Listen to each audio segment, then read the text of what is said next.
Americans' desperate desire for a sense of belonging, a hankering that has become lost in a culture that embraces and embodies independence and individualism. This is one of the major themes of the American project. What we know is that Americans are now ascribing to specific faiths less than they ever have, and they're partaking in religious activities, communal religious activities, less than they ever have. And I think that's the core message through all of this, is how can we bring ourselves back together through what we do have available to us, both on the local and more national level. There's a need here for lots of social entrepreneurship as well as old-fashioned charity, and I just want to mention one such entrepreneur. His name is Sam May, and he is a left-leaning retiree who, having done very well in Silicon Valley, returned to his home state of Maine a few years ago.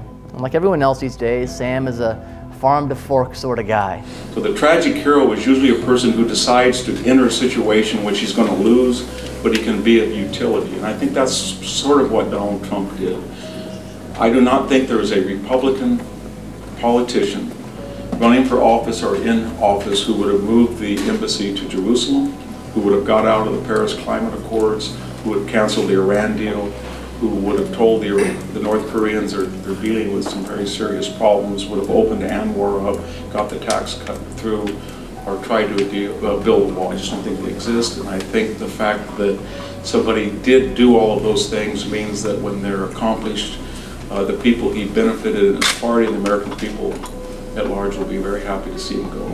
But what made America work, and what I submit to you is the great American project, is to have a national government which understands the very limited nature of its powers and the necessity that it actually exercise those powers, so that we have things like access to courts, equal protection, and due process, so that we may, in our own organic communities, walk in the ways of our Lord.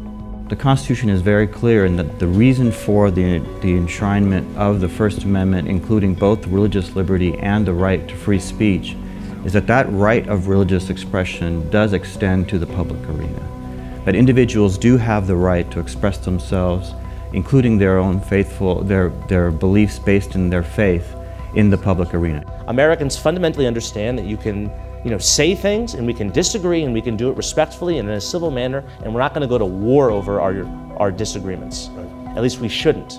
And what happens is now is that we have many young people entering society who legitimately believe in this pernicious notion that speech equals violence.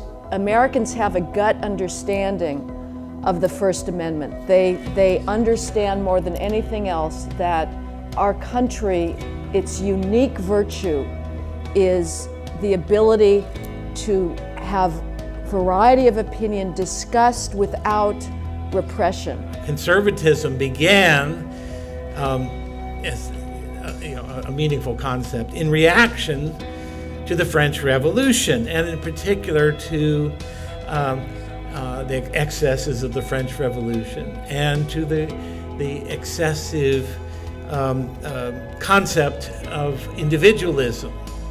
Reaction of young people, particularly I mean young conservatives, or maybe even more young Republicans, if it's possible to be both, I'm not sure, is in some measure connected to a disjunction between what we're told is reality and what we experience.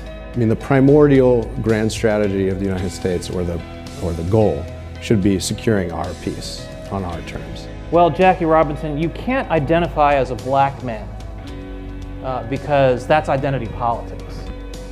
It's absurd, right?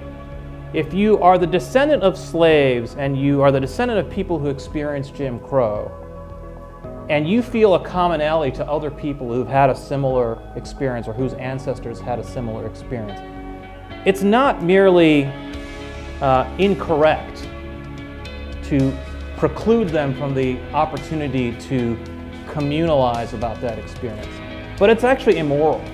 If you read Roosevelt's rhetoric, what he was always selling the New Deal as was basically the same old principles of the American founding adapted to a new time. And that's what Reagan bought, and that's what the American people bought. With deep roots in Western civilization, the American project is grounded in the conviction that the capacity for self-government is a source of a distinctly human dignity one that in America produced an exceptional and peculiarly American governing document, the U.S. Constitution. Virtually 87% of the American public back in 1941 did not want to go into war. German Americans were German Americans, Italian Americans were Italian Americans. This localism, if you will, was very much dominant in our society back then. But then obviously, in the morning of December 7th, 1941, when Pearl Harbor was attacked, we all became Americans. And so Italian Americans went into the army and fought against fascist Italy. German Americans obviously went into the army and fought against Nazism. And so we weren't just, obviously I'm not speaking on behalf of myself because folks that look like me weren't welcome in the armed forces at that time in a true sense.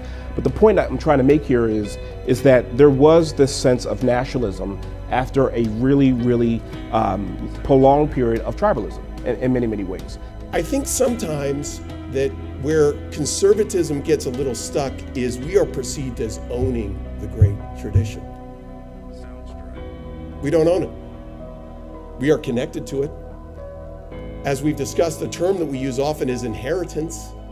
Inheritance implies that we are inheriting something from someone else and we will pass it on to someone else. We are in this time owners of the tradition. What will we do with it?